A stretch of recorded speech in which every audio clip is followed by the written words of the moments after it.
everybody, Lisa here. Welcome back to my channel and welcome back to Tarot de Marseille on Earth. This is the series where I am taking you along with me on my journey to learn Tarot de Marseille with this book, Tarot on Earth by Tom Benjamin.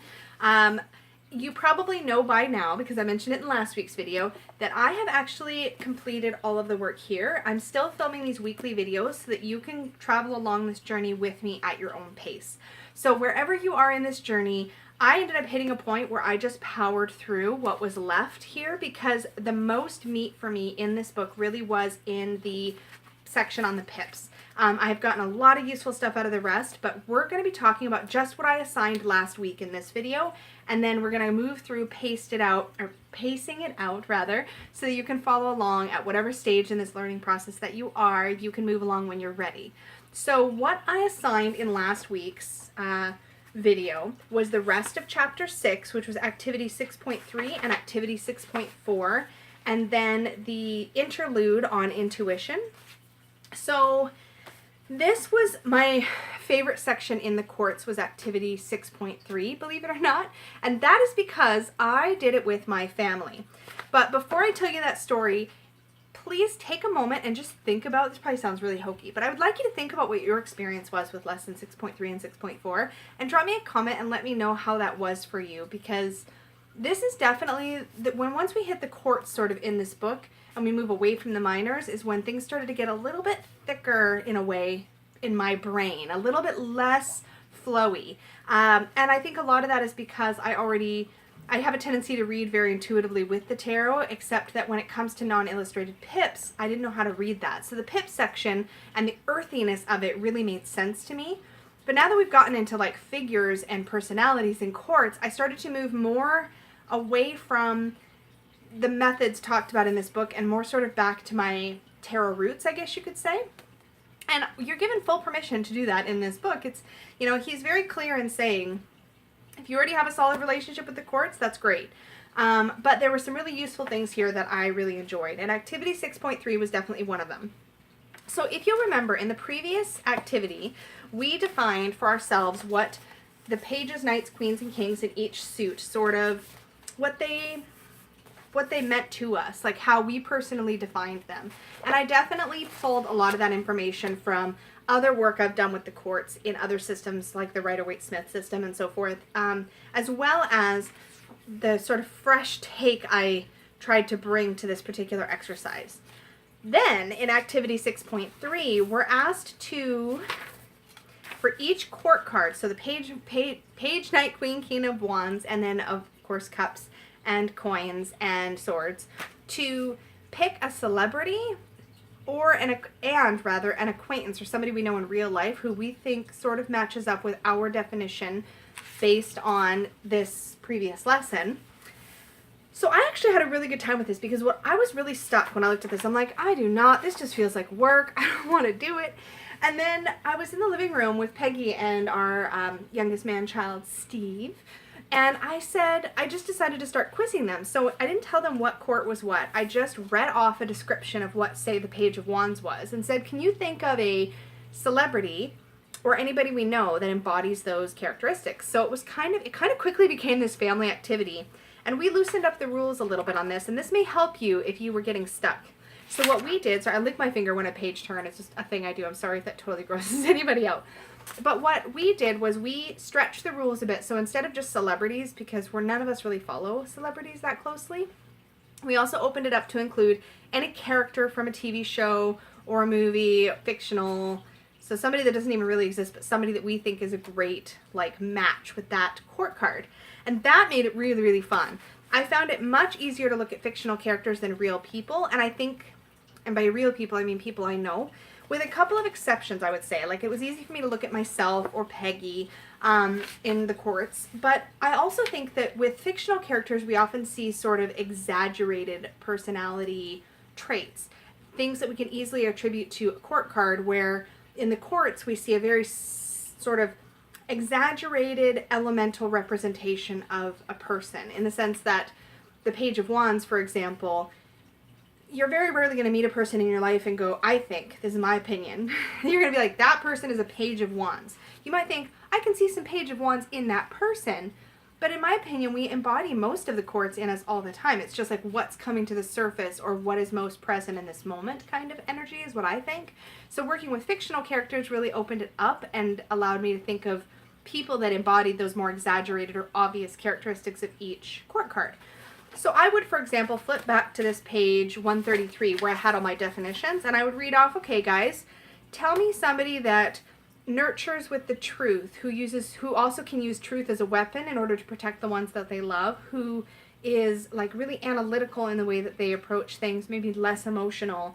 And of course I'm describing in this situation the Queen of Swords or the Queen of Air. And I wouldn't tell them that part. I would just read off the description and they would say, oh, that makes me think of so-and-so from this particular show. And in that case, I don't know if I had a good one here. Let's see. Did I have a good one? So Queen of Swords, who did we pick? Judge Judy. So, okay, Judge Judy's maybe a real person, but she's, you know, it's still a character in a way. But we took people from soap operas. I think in Page of Coins, we picked Jamie Oliver, who's a chef. We picked people from, we picked Dr. Phil for the King of Cups. I mean, it was really fun to kind of discourse about it and make it a more relaxed exercise and less something I felt like I had to get correct, which is definitely a place where I can get hung up. I don't know about y'all, but I get hung up on like, is this correct? Is this a good representation? But it definitely personalized the quartz for me in a really cool way. So that is an exercise I would definitely recommend, even if you're sort of picking and choosing what things you're going to do out of this book. That is one that I think is worth doing. Again, I did have a couple places where I just couldn't think of a real life person, and so I just X'd it out. Like, I'm not going to force it, but it was much, much, much easier to come up with fictional characters or personalities on TV or whatever that matched. So that was kind of fun. In Activity 6.4, we finally, once again, get back into practical card play. And so we were asked to pull out all of our quartz and then mix in about 20 minors and do some sample 9-card spreads. Now, I have some feelings about the 9-card spread because, you guys, I hated math in school. Like, I hated it. Like, pretty well hated it. I did love geometry, and I think that's because I'm a visual person. I'm not a linear, I can be linear in some ways, but like, math and me not friends. And I know that Tom Benjamin says that math and him are not friends either, but these 9-card spreads started to feel like math homework to me. And I still found them super useful, but I literally used a spreadsheet and I would put like what cards I drew and I would add up the rows, like the meaning, and then come up with a conclusion. And I would do the same thing with the columns. And I got some really useful readings this way, but it felt a little bit cold to me. It was really good for learning this system. It was a good exercise. It was useful. I miss pulling more from my intuition. So I did the first couple the way that I had done the pip exercises, which for some reason it was easier for me with the pips. When I got into quartz, I really wanted to pull from those gut feelings, from those intuitive hits. And so the first couple I tried to do that very linear way. And the couple after that, with the sample questions we were given, I just went with first gut instinct on every single card, and it started to flow a bit better. So if I could give you any advice with working with this or any other system, is really do trust yourself. If something is not lining up with how you sort of, with what feels organic and true for you, then change it up. And I know that the author would be super down for that. So I did that. I switched it up and it started to gel and it started to make a little bit more sense. But that being said, I really do want to hear how your experiences were and what, you know, kind of how it was for you going through this section. We are next getting into, I believe, the majors. Let me take a look here. So we finished section 6, and we read about intuition. I don't have a lot to say about this. It was interesting to read it. I especially liked the section when he was talking about shapes, which will make sense if you've read this interlude, Intuition. He talks about shapes and different ways you can look at shapes as a practical example of sort of what looks like love, or sorry, what looks like... I'm the worst. You probably already know this because you've read it. But this section here, I'm just going to show it. So he talks about shapes, and he's like, consider these shapes, and then how when you reorder them, they look like the word love. And this has actually been something that he saw on a bumper sticker, and he talks about like perception and how that sort of matters. And that was really, really interesting. So but it didn't stand out to me in a huge, huge major way. So next section, we're going to be getting into part 3, which is the trumps. I'm going to own it right now. This section, I'll talk more about it in the next video.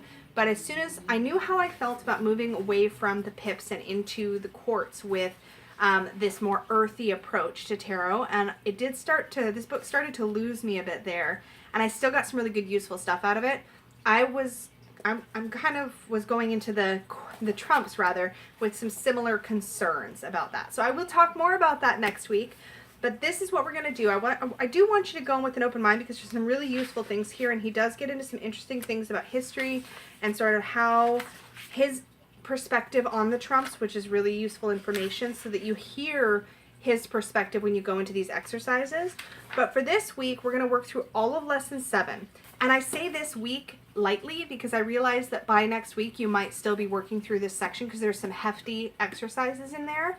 So you don't have to watch next week's video right when it comes out. You can watch it when you get there.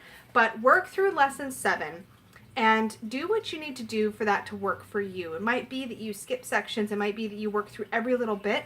It might be that you change the rules a little bit like I did with the quartz and you expand the definition of the exercise.